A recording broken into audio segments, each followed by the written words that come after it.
From Recorded Future News and PRX, this is Click Here.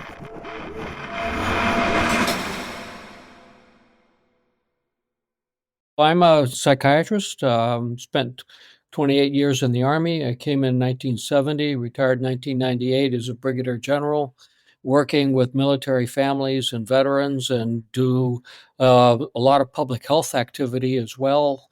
You know what you forgot? Your name. I'm Stephen Xenakis. From Recorded Future News, this is Click Here's Mic Drop, a longer cut of one of our favorite interviews of the week. I'm Dina Temple-Raston.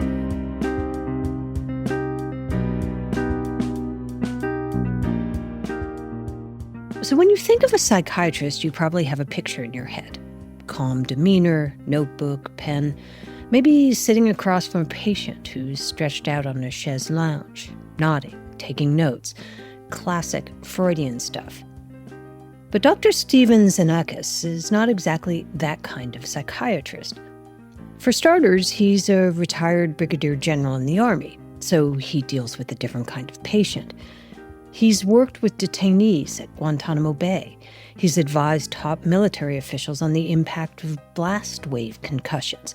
And he's the kind of psychiatrist who is not afraid to go against the grain and try new things. For example, he's a big proponent of psychedelic therapy for PTSD, something that for a long time was considered kind of out there. And more recently, he's been thinking about this other thing he'd like to try to incorporate into his practice. I've been for years thinking that we needed to use these AI tools in identifying patients who would best respond to particular treatments.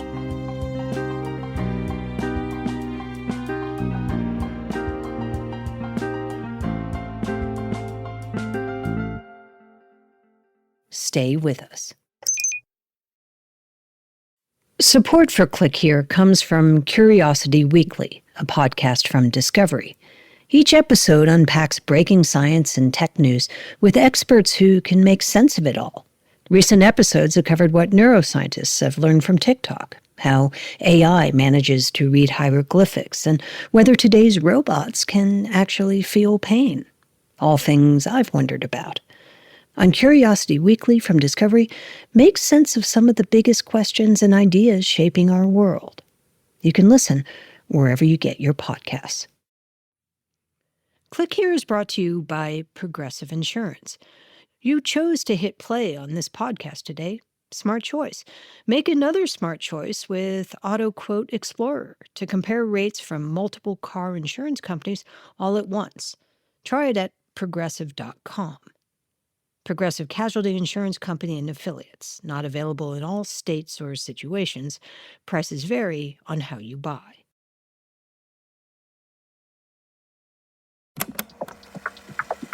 I'm Dina Temple-Raston, and this is Click Here's Mic Drop.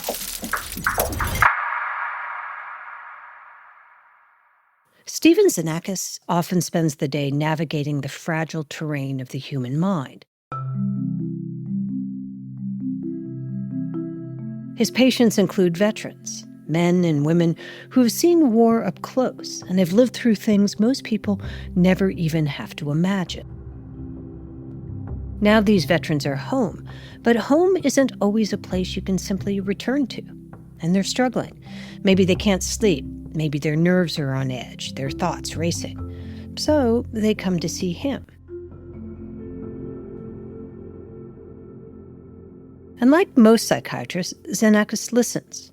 He diagnoses. He prescribes medication when needed. He helps his patients develop coping strategies. Now, psychiatry has always been part science, part detective work, and part deep human connection. And these days, Xenakis is starting to explore how AI might be used as a way to sort of amplify his expertise, to help him diagnose and personalize treatment. Can you give me a hypothetical of how it would work? Well, the hypothetical would be, and we have tested this out, is that a patient comes in, let's say a veteran, and we know that these veterans have multiple problems. They've got PTSD. Many have been exposed to trauma. and they have traumatic brain injury.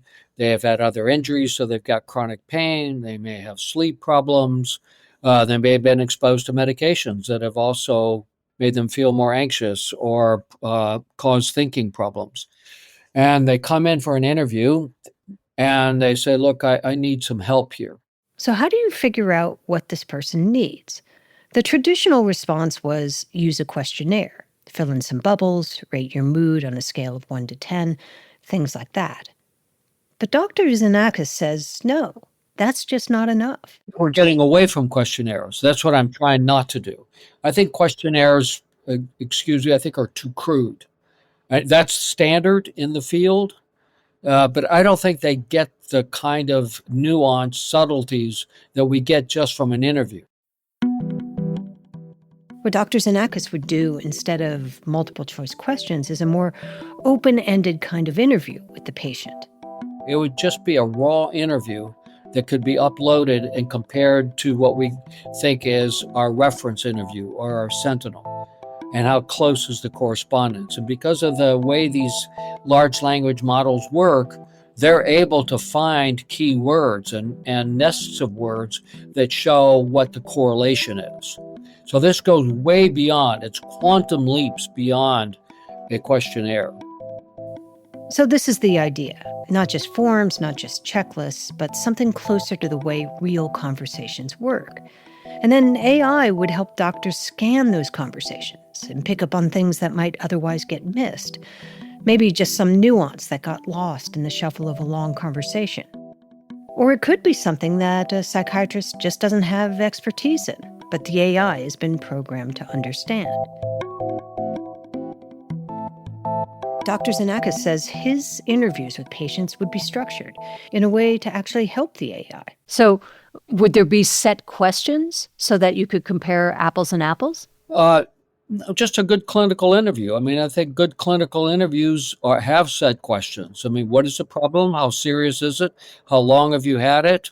You know, what other problems do you have like this? I mean, what's the history? Have you had? I mean, it's just a good clinical interview. Right. Are you sleeping? Which is usually a pretty good one.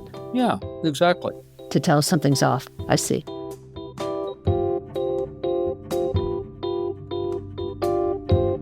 Pairing these kinds of structured interviews with AI, he says, could take the doctor-patient relationship out of multiple choice and into something he thinks would be, well, deeper. Which raises the question, could technology, something that feels cold and impersonal, actually help make mental health care more human? And do we even want it to? Stay with us.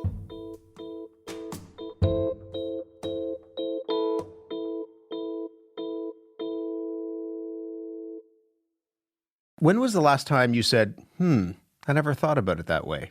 The Current aims to give you that moment every single day. Hello, I'm Matt Galloway, and our award-winning team brings you stories and conversations to expand your worldview. Sometimes they connect to the news of the day, sometimes to the issues of our time. And you'll hear all kinds of people on The Current, from best-selling authors to maybe your neighbor. Find us wherever you get your podcasts, now including YouTube. I'll talk to you soon.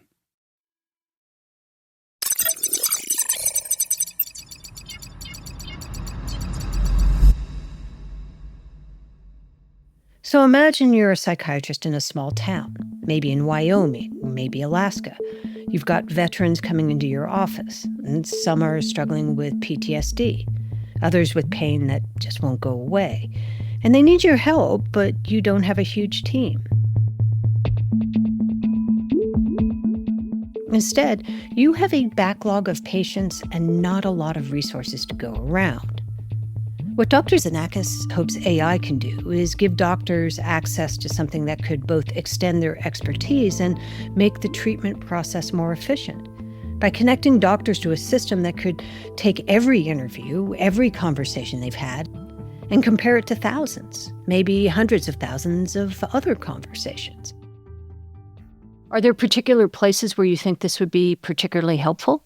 Look, I think it'd be particularly helpful outside of our urban areas, places where we don't have a good number of mental health people, and yet we have a number of patients that are really seeking help. In the military, there's a term for this kind of thing, It's called a force multiplier. A force multiplier is anything, a weapon or a tool, that lets soldiers do more than they could do on their own. It essentially amplifies their abilities. And Dr. Xenakis, he says AI could be a force multiplier for doctors.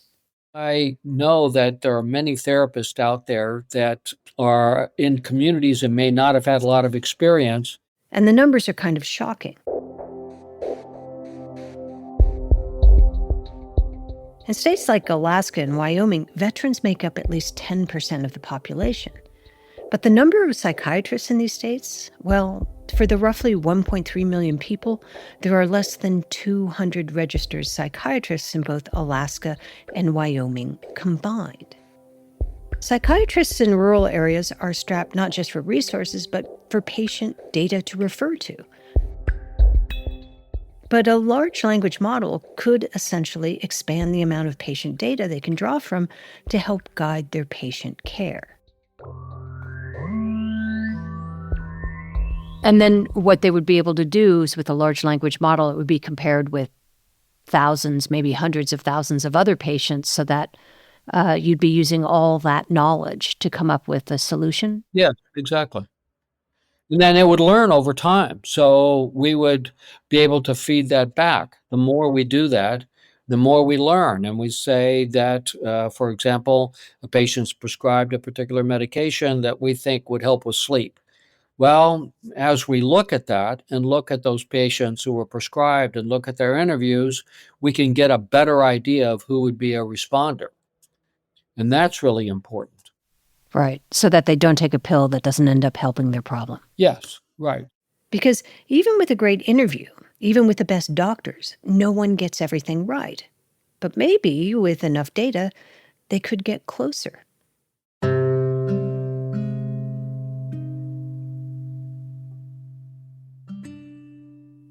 So let's be honest. Anyone who's ever gone to a doctor has probably fudged a thing or two. You say you exercise a few times a week, but really, was it twice? Once? Not at all? You tell your doctor you sleep okay, but if they asked you how many hours, how much was deep sleep versus light sleep, you wouldn't really know. Xenakis knows this. He knows that some of the information he gets from his patients isn't exactly, well, precise. It's really hard to get good information from your patients about how well they slept or really did they exercise. Not that any of this intentionally being misrepresented or, that they're not intentionally not disclosing to us. I mean, how well did you sleep? I don't know. But now, we don't have to guess about some of those things because we have wearables. So think about something like an Apple Watch or a Fitbit. It tracks your heart rate, it knows how many steps you take, it even knows, down to the minute, how much deep sleep you got last night. And when doctors have access to that kind of data, it changes the game. So let's look at that, and then let's look at what you did, or let's look at your diet. And the more we have that, and we can look at it together, the better decisions we can make, and then we can decide what treatments might work best with you as we think about either medicines or activities or cognitive behavior therapy. Because mental health isn't one size fits all. What works for one person might not work for another. But AI, these wearable devices, and the technology being developed now, Dr. Xenakis says this is a real turning point, a way to customize treatment better and get past the guesswork. So I just got a new Apple Watch. Uh-huh. And so I have it tracking my sleep because I was interested. I'm not really interested in all the exercise stuff and heart rate and all that other stuff. But I'm finding myself being quite obsessed with how much deep sleep versus core sleep versus REM sleep, how much I'm awake. And it is, as you say, something I would never be able to tell a doctor. I could just say, okay, I feel pretty rested, I guess. Right. But this is showing me just how much it is. Yeah.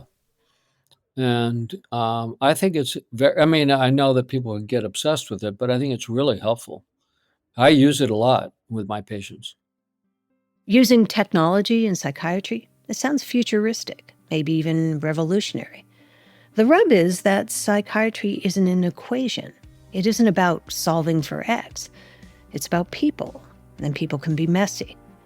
And then there's this bigger question. Is this what we really want? Sure, AI has its place. It can help with paperwork, maybe spot early warning signs, but psychiatry isn't just science. It's an art, and AI isn't an artist. At least not yet. From Recorded Future News, this has been Click Here's Mic Drop. It was written and produced by Erica Gaida, Megan Dietrich, Sean Powers, and me, Dina Temple-Reston. It was edited by Karen Duffin. We'll be back on Tuesday with an all-new episode of Click Here. Have a great weekend.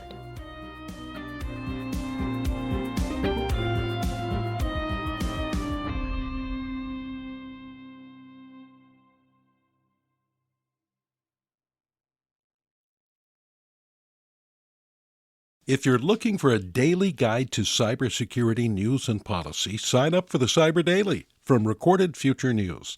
It serves up the day's most interesting and important cyber stories from our sister publication, The Record, and then aggregates all of the big cyber stories you might have missed from news outlets around the world.